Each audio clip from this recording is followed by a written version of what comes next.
stumbled upon this report or interview. I believe this was done maybe in the early 2000s, around 2005 to 2006. But it just sheds a lot of light on the current situation that we're dealing with right now. Just looking back on, it's 2024 now, but some of these things in this video are still going on today, still relevant, still prevalent. So I'll try not to talk so much, but let's just get right into it. Well, is terror closer than you think? About an hour north of Columbia, a small community called Islamville goes about its daily business. But their neighborhood is unlike any other in our state. They have no elected leaders. Instead, they answer to a man who lives in Pakistan, a man a law enforcement report says is a terrorist. Tonight, in an On-Your-Side investigation, we travel to Islamville in an effort to get answers.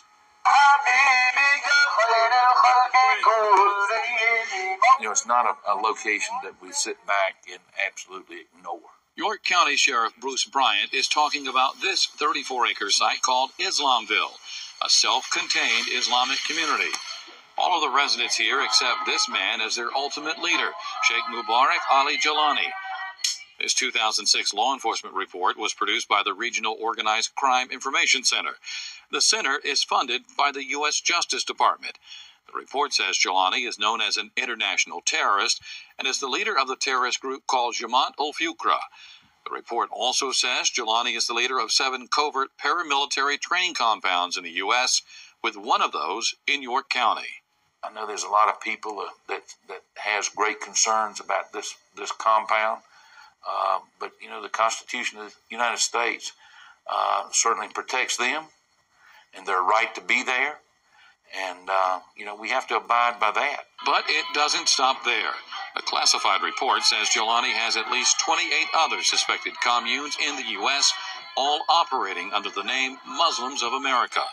The report says they have more than 3,000 members spread out across the country, and that at least a dozen members have been convicted of terrorist activities, including conspiracy to commit murder, fire bombings, and gun smuggling.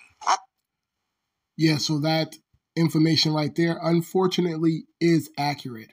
And as of today, there's less than 3,000 members because, a lot of has went on and there's been a lot of separations, a lot of people getting kicked out of the community. I'm actually one of those people that got kicked out of this community once I spoke out about some of the corruption and the deception and, some of the operations that was going on, the nefarious operations that was going on underneath all of our noses. And of course, they kicked many members out due to that. But that information right there is accurate. There's quite a substantial amount of criminals within this organization. It is what it is.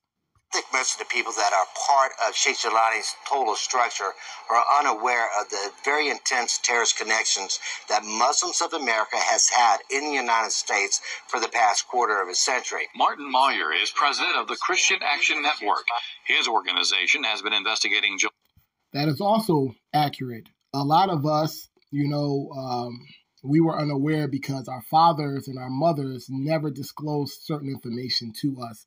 And then whenever we would get like hints of what was going on, we would ask them and they would just pretty much shrug it off or try to play it to the left, but they never gave us real information. It was only until we became adults and we were able to do a lot of research ourselves. And of course, the internet became very prevalent and we was able to access a lot of information. Then we was able to gain a better understanding of what was going on back then. Jalani for the past 3 years. During his research, he obtained this tape. It's called the Soldiers of Allah video. On it, Jalani says Muslims must learn to defend themselves.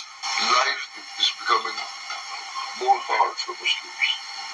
Therefore, every Muslim man and woman should learn to defend himself or herself. We are establishing training camps. And he says, you can reach me to join this organization by contacting our members in South Carolina. You can reach us in South Carolina or in Pakistan, wherever we are. It's not known for sure when or where this tape was made, but it does show someone teaching guerrilla warfare, including weapons training.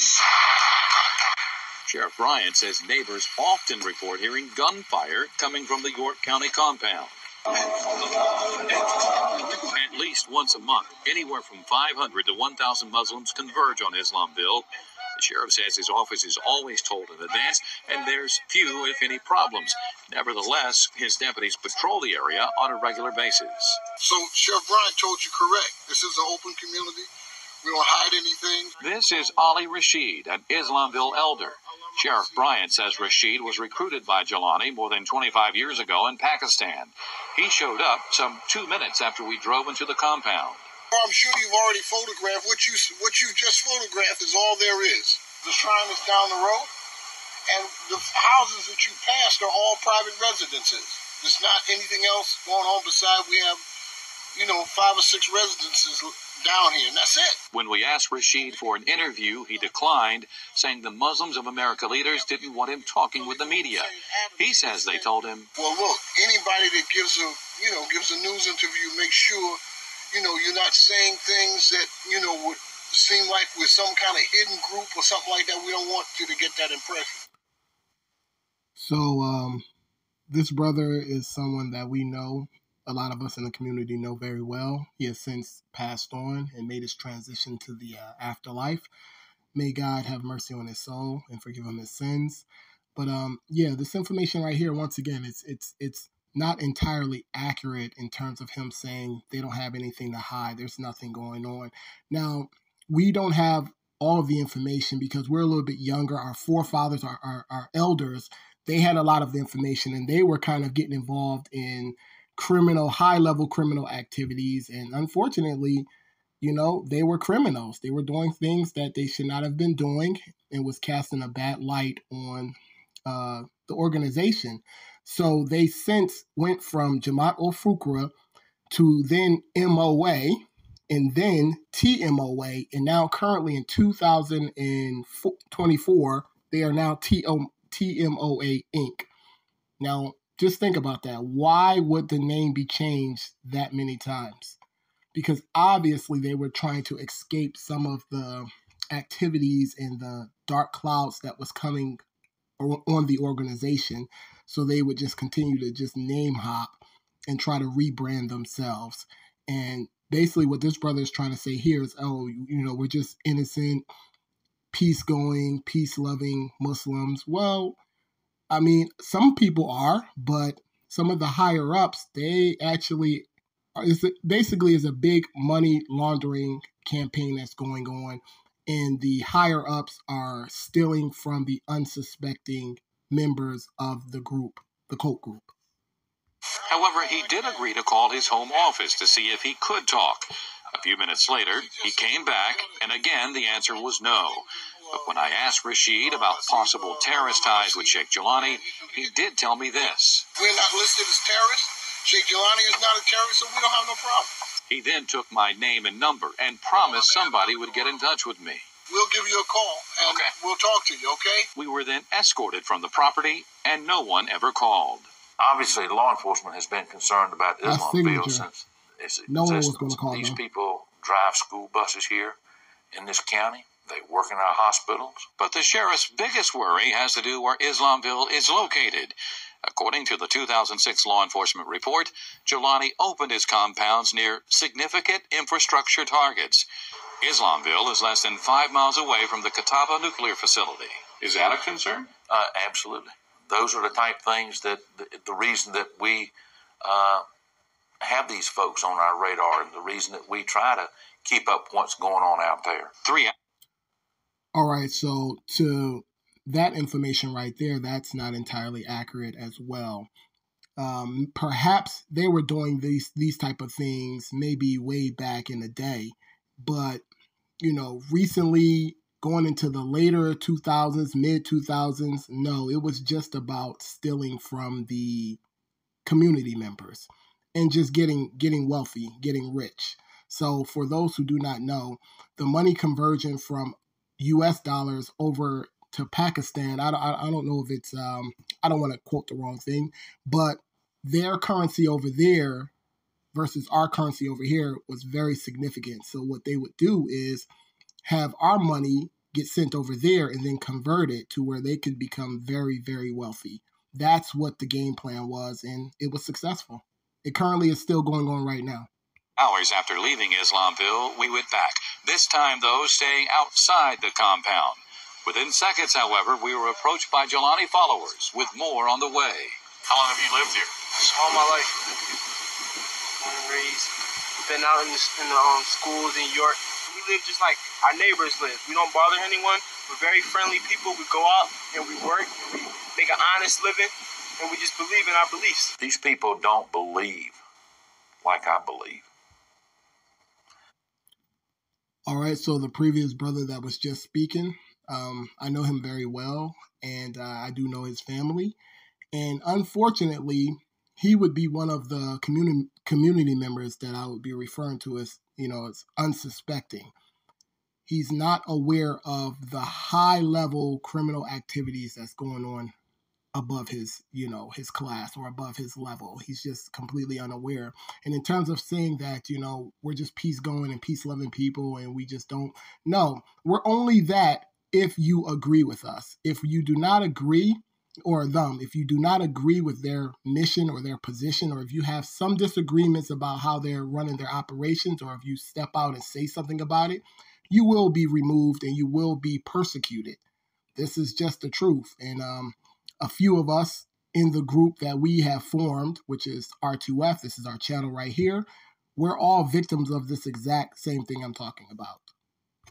And if it is true what the national media and what we hear about the Muslim beliefs and the jihadists and the terrorists and all that tend to do this country harm, I would be foolish to sit here and tell you it doesn't concern me. Absolutely, it concerns me. Okay, to this position right here, I mean, Islam is the true religion. I would stand on that 1,000%. And unfortunately, groups and people like this in the cult, they poison the religion of Islam. They give us a bad rep and a bad look, and they make us look quite foolish in the eyesight of the world. So it's our mission here at R2F to try to bring back more traditional, authentic Islamic beliefs and practices, and try to stay away from a lot of these deviant groups and cult groups and people trying to take advantage of the religion of Islam and weaponize people's true, pure hearts and trying to take advantage of them in an attempt to get wealthy, rich, famous, or clout or something like this. So that's our mission here. And, I know there's people that would like to see us go out there and shut them down. I've heard that. But somebody tell me how. Somebody tell me what right we have to do that. Well, despite that 2006 law enforcement report that says Sheikh Jelani is known as an international terrorist, he's not on any current terror watch list in America. Neither are the compounds that he controls, the Muslims of America. However, at one time, Jelani and some of his followers did appear on the State Department's list of terrorist organizations. However, they were removed from that list some 9 years ago. As far as who's living at Islamville now, more than 100 people stayed at the York County site 2 years ago, but that number is now down to around 50. The FBI is very aware of Sheikh Jelani and the York County site, but they would not talk to us for our story. We did, however, contact the Islamic Center of Columbia about Sheikh Jelani and talked with an assistant there named Abdul Malik. They know all about Jelani, but have nothing to do with him. Malik said they stay away from Jelani's teachings and beliefs. We want to... And for good reason, because they are not the correct teachings and beliefs in accordance with Islam, in accordance with the Holy Quran, the Holy Book, in the Sunnah of the Holy Last Messenger, Sallallahu Alaihi Wasallam. They are very, very wayward and deviant thoughts and beliefs and practices. And unfortunately, a lot of us here in the Americas, we fell victim to that. So we will leave it there. We appreciate everyone's support. We appreciate everyone's comments and thoughts regarding this matter. It is currently an ongoing matter, and in currently in 2024, tmoa, they are facing a lot of legal actions, and there's lawsuits going on and so forth and so on. So the group is dwindling. Our efforts are working, and we appreciate everyone's support. And you guys can like, share, comment, and we will catch you all in the next one. Thank you.